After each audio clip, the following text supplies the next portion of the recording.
And then once they have that person, they go, aha, I got it. I'm never letting it go. I'm going to strangle the shit out of it. And I'm not going to let it evolve the way love wants to evolve.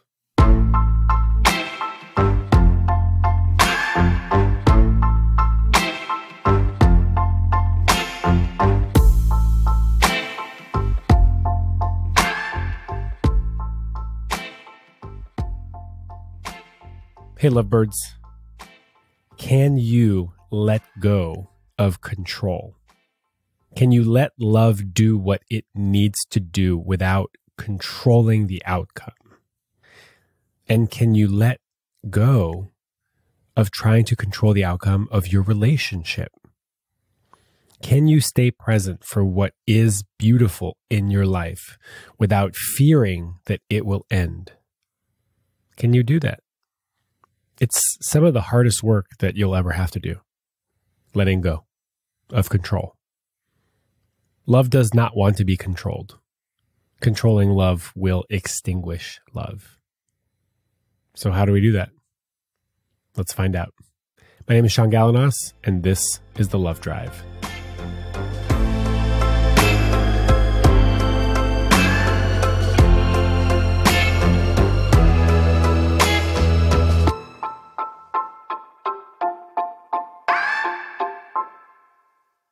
And let me know when you're ready.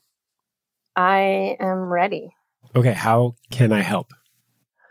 I am having a really hard time. I know that all relationships involve uncertainty, but I think in the past I have attempted to avoid that uncertainty, and now I'm showing up differently, and so I'm really feeling that uncertainty, and I'm just wondering if you have any strategies for dealing with that without either running away from it or letting it overwhelm you. Tell me more about how this is showing up for you. Well, I guess a little bit of background on me. I used to be like a very type A, controlling, like rigid person, like tracked every single function of my life, sleep, every step I walked, every mile I ran, just everything I ate, just very rigid, I guess is the best way to describe it. And for a long time, I thought that was healthy. I thought I was just really organized. And this last year, I just kind of really took a step back and reevaluated my life. And I realized that that control, I think, was really a way to avoid the uncertainty that's part of all of life, especially for relationships. I think for me, relationships have not traditionally been a safe place or a place where I feel comfortable showing up as myself and trust that that will be okay, and that relationships can be sources of positive things and not just pain and hurt. And yeah, I don't know. I mean, I feel like I'm a different person, and so I'm experiencing relationships differently than I usually do. And so the one that I'm in now is one that a year ago, I would have run away from immediately. And I don't want to do that anymore. And I find myself excited to get to know him more, but also feeling anxious about what's to come. Like, we barely know each other, and that's scary to me. It's scary that I could get hurt or I could hurt him. I don't know. That's kind of where I'm at. Like, it's definitely both. It's exciting, but it's also very scary to me. And the scary part is because you don't want to get hurt. Yeah. Yeah. And it's weird because I know a lot of things in my head, right? I know that I've been hurt before and I've recovered from it and, come out stronger even. So I know that in my head, but I feel I don't feel it in my heart, if that makes sense. How does it feel in your body? I think that excitement and fear feel really similar in my body. Yeah. Like, in terms of, like, my heart beats fast. I feel almost lightheaded, and it's hard to differentiate, like, whether that's good or bad, I guess. Does it have to be assigned a qualifier? I guess not. This sensation, is it a good sensation or a bad sensation? Well, I'm in school to be a therapist, and so I know that the right answer to that question is that it's just a thing that is, and labeling may not be helpful. So it feels scary. Yeah. And what I'm hearing is that it's hard for you to just really trust that what you're experiencing is totally valid and normal. And for some reason, there's a fear that you're going to get hurt, even though you know that that's totally possible and that you are incredibly resilient. And then maybe you'll hurt this person, although I don't really know. Are you really scared of hurting this person? I mean, it's never fun to hurt someone else, but I trust myself to be thoughtful, and I obviously wouldn't do anything purposefully to harm him. I mean, relationships, it's like the best case scenario is that this ends in with one of us dying, you know? And so it's like hurt is part of it. And I know that's probably what makes relationships great because of the risk, but it's just a hard thing to, when you know that the outcome could be devastating, it's hard to sign up anyway. I don't think that the best case scenario is that one of you dies. What's your best case scenario? The best case scenario is that you learn more about yourself and your partner on a daily basis. And that friction comes up and you deal with it. Relationships are an opportunity for us to heal our old wounds. That's the best case scenario. Whether the relationship ends or doesn't end, even though they're all going to end, whether it ends before you want it to end, as long as we're learning and growing, then we're winning. No relationship is a waste of time if you've learned something, which is something about yourself, about your triggers and your wounds and the areas of development that you still have or areas of development that they have and how you can help them through that. These are just like relationships are a playground to learn and grow. I know that that's true. I know it is. And I just think some part of me wants there to be one right way that I can do this to guarantee myself that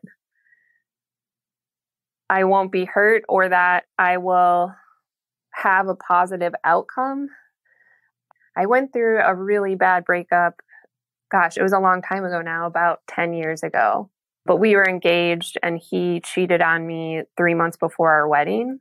And I did not see that coming at all. I think I learned at the time, I learned the wrong thing from that. I learned that I needed to figure out how I could see it coming. So I was just hyper vigilant for years. I mean, just to a degree that's just, it's exhausting. And I think I finally realized that, I just don't have, there is no right way. And I don't have that level of control, even if I want it. No matter, all I can do is show up as myself and the other person is going to do what they're going to do. But that is, I don't know. It's a lot. It's scary. What changed recently in your ceasing to track everything about your health? Well, I think I think my body sort of fought back against the level of control. So I went through a breakup at the end of last year with somebody I had only been dating for maybe 4 or 5 months. But you know how some people, it was just profound, the impact that it had in a good way. It took me a really long time to get there. Yeah, eventually, my body, I just felt tired to my soul is the only way that I can describe it. And that started showing up for me, especially in running. I run marathons. And so when I used to be able to push myself, suddenly I just had nothing. And a 3-mile run felt just as hard as a 20-mile run. And I just like couldn't do it anymore. And so I just stopped. Like I just slowed down this past year and like let that be okay. And that process of slowing down is, I think, what was key in helping me see how I also was trying to control in other areas of my life, especially like with relationships and how I would show up or not show up to those. You gave yourself the permission to let go. Yep. Let go of tracking and of controlling your body. Yep. And it sounds like you were doing it to an extent that your body rebelled. Yep. And that's the same amount of let go and kind of let go that needs to be applied to your relationship. Yeah. And really to every aspect of your life. Yeah, definitely. We can control our actions and our reactions. Mm-hmm. Those are the only two things we can control. Yep. We cannot control the outcome of pretty much anything, especially relationships, because they include another human. How could you possibly control the outcome when there's another factor that is completely outside of your control? So there's nothing but uncertainty. Yeah. That's what I'm really feeling now. And I think like all the controlling attempts before prevented me from ever feeling that. It's quite liberating. It is. Yeah, for sure. I mean, the amount of time I used to spend trying to guess what people might be thinking or feeling was just ridiculous. And so now being able to let go of that is freeing. And I do feel like I have energy, mental energy that I didn't have before. But I think I used to spend so much time focusing on the other person and trying to like anticipate what they might be thinking or feeling and adjusting myself accordingly. And now I'm only focused. I mean, I care about his feelings, obviously, but I'm focused on my feelings and how I feel. And that's great. And that's how I want to show up. But it's just different. I haven't participated in a relationship in this way before. This probably isn't the first time that you're having to do something new. No, definitely not. And it's scary, right? You don't have any experience in how to do relationships differently in where you aren't in control. Yeah. And that takes letting go. So how do you let go? That's a great question and something I'm trying to figure out. I mean, the stuff that was, I guess, easier for me to let go of was a lot of the anxiety, like when we were first dating in terms of like, oh, is he going to text me? Like, should I text him? All of that stuff. I was just like, I'm done with that. If I want to text him, I'm going to text him because that's how I feel. And how he responds is information. And I just decide if I like that information or if I don't like it. And so that's been really freeing and has made the beginning of our relationship feel so easy. It's like, oh, this is how it's supposed to be. I'm not supposed to be constantly like wondering how the other person is feeling. Like he makes his feelings very clear and that's comforting. And it feels good, which is good, but also different. And you have one of the greatest tools known to man to figure out what somebody else is feeling. Language. The ability to communicate and to inquire and to be curious about what's happening for somebody. And I love this focus on not trying to control or second guess or overthink sending a text message. Yeah. And just send the text message. Yeah. Yeah. In general, it's like, oh, it was this easy all along. Who knew? I guess probably most people, but I wouldn't say most people. I'd say a lot of people second guess and overthink. and are really scared of doing it wrong and messing up and fucking up their relationships, which is a little presumptuous to assume that sending a text message is enough to derail a whole relationship. Right. And if it does, well, that's not a very robust relationship. Yeah. As an example, I sent my lover a text last night. This morning, I woke up and I sent her like an audio message. And then I sent her some more stuff at like 11, and I haven't heard back from her. And it doesn't mean that she doesn't love me. Right. Right. But why is that like the first place that our brains often go? You're the one in therapy school, not me.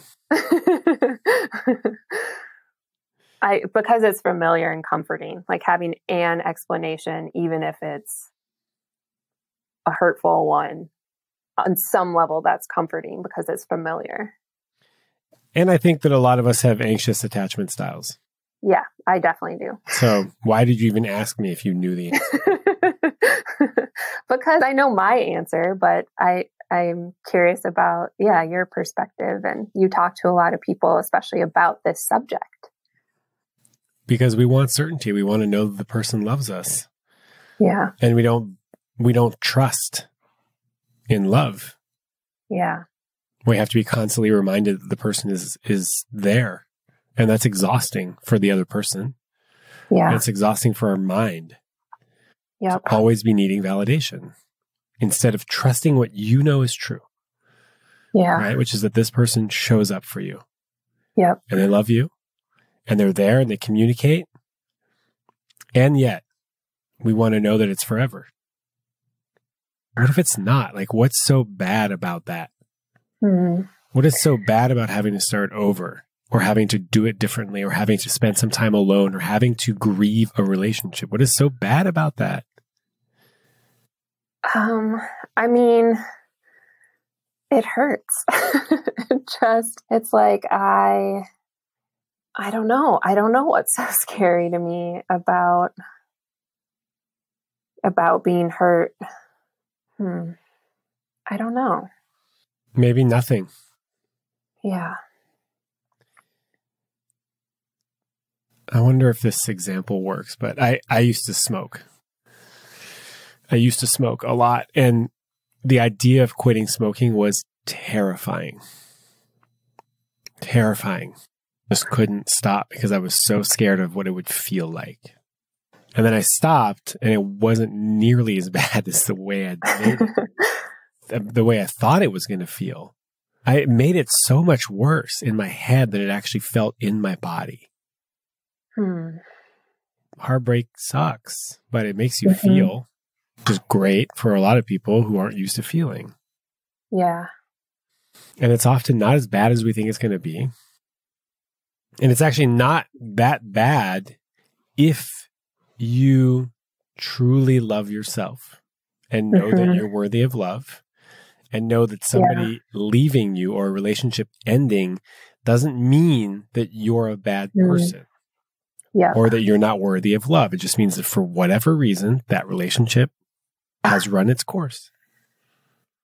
Yeah. I think that's the part that I still haven't really, I know it in my head, but I just haven't really internalized it yet.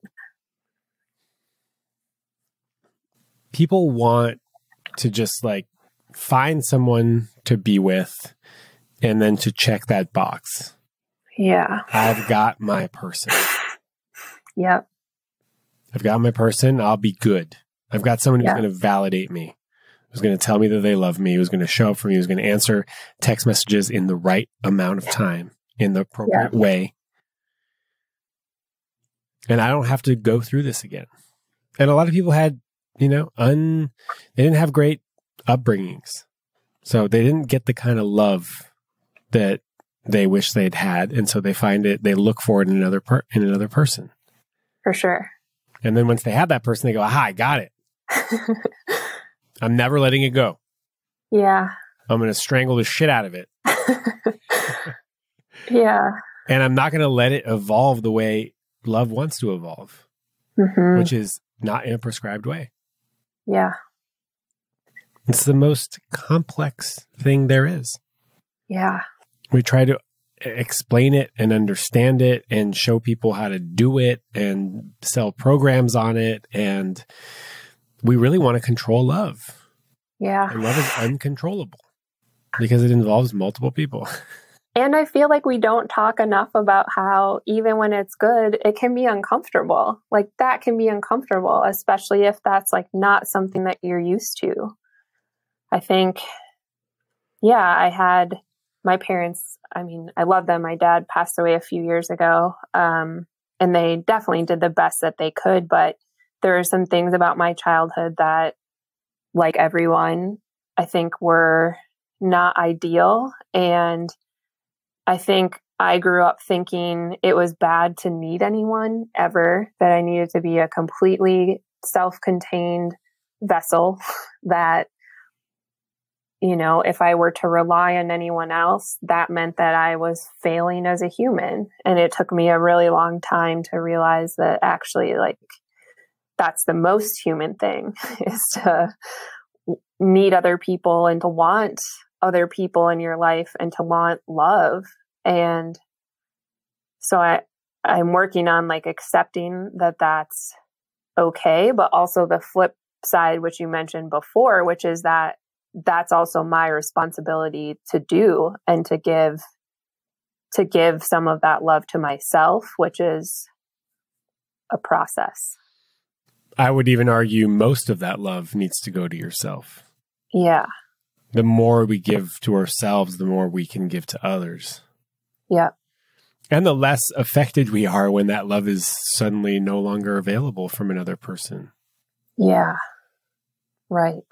That's the issue with placing all of the love needs on a relationship, is when that relationship transforms or ends or shifts, it's devastating.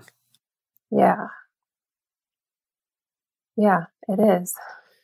So building community and connecting with loved ones, not just your romantic partner, but loved ones, relying on them, supporting them, and being supported by them is a tremendous help when a relationship ends. Definitely. Because you're not alone. And you're right, we can do it alone. We can all, everybody listening right here, totally able to do it all alone. And it's incredibly hard to do that. And sad.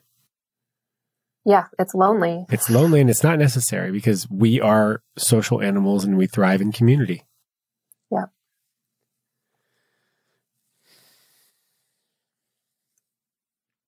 Have you had any of this conversation with your person? Yeah, a little bit. Yeah. I told him about the end of my engagement and just, I mean, how I used to date, which was just so different. And I apologize to so many of the men that I previously dated because I played games. Like I did all of that kind of stuff because I was scared. I was really scared and I didn't know how to be with that. So yeah, he and I have talked about that. Definitely we have. So how are you going to learn and deal with this uncertainty that is inherent in all relationships? I think I'm going to accept that it's part of it. Like nothing that I can do is going to remove that piece of it.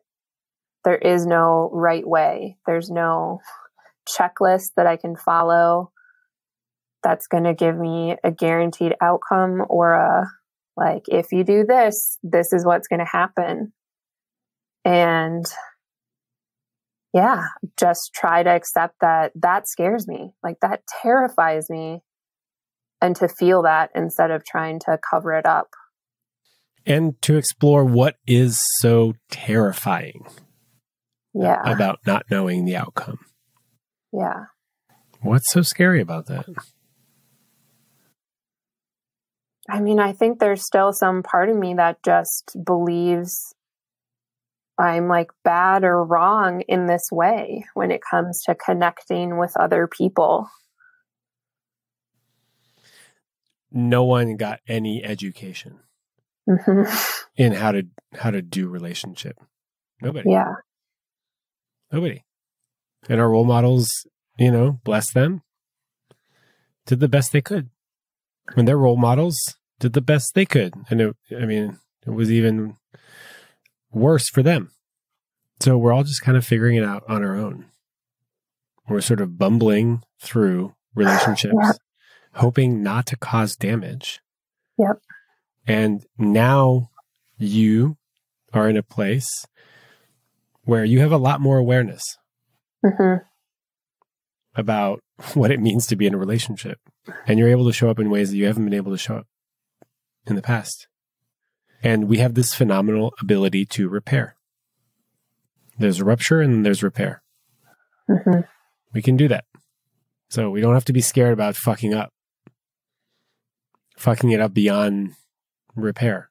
We can always try to repair. And the other person can choose to engage with that or not. That's their choice.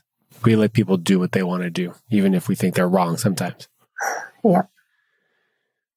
Sometimes they're not ready to do the work. Sometimes they're not aware of their patterns. And they think relationships should be easy and they should be forever. And maybe they'll find somebody that also believes that and they can live happily ever after. And I wish I could sell a program that guaranteed love for everybody. Me too, Sean. I'd be a millionaire. Yeah. But it's all very nuanced.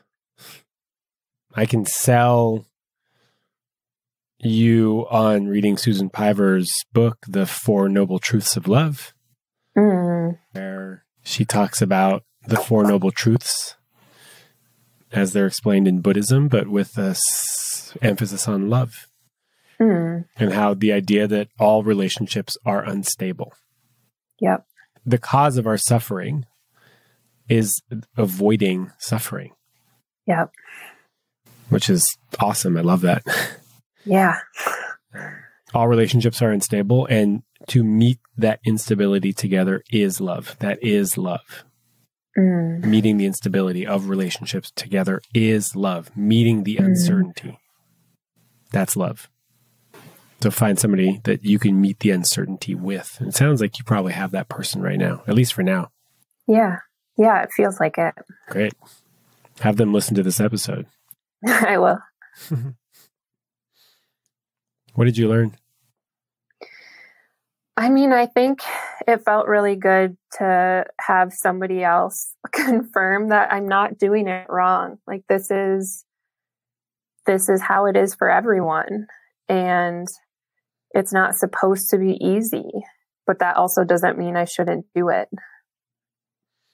Well, you might be doing something wrong. I just don't know. I'm sure that I am. But I mean, overall, I'm showing up and yeah, I'm trying. It's not supposed to be easy. I don't know who told us that this stuff was supposed to be easy. Yeah. Relationships are hard. Yep. And they're really fulfilling. And they help us grow. Yep. So if you're on board for that, then great. Stay curious and stay in the relationship and learn as much as possible. And enjoy the fruits of that labor. Enjoy the fruits of staying and working through challenge. Enjoy the intimacy that comes from it.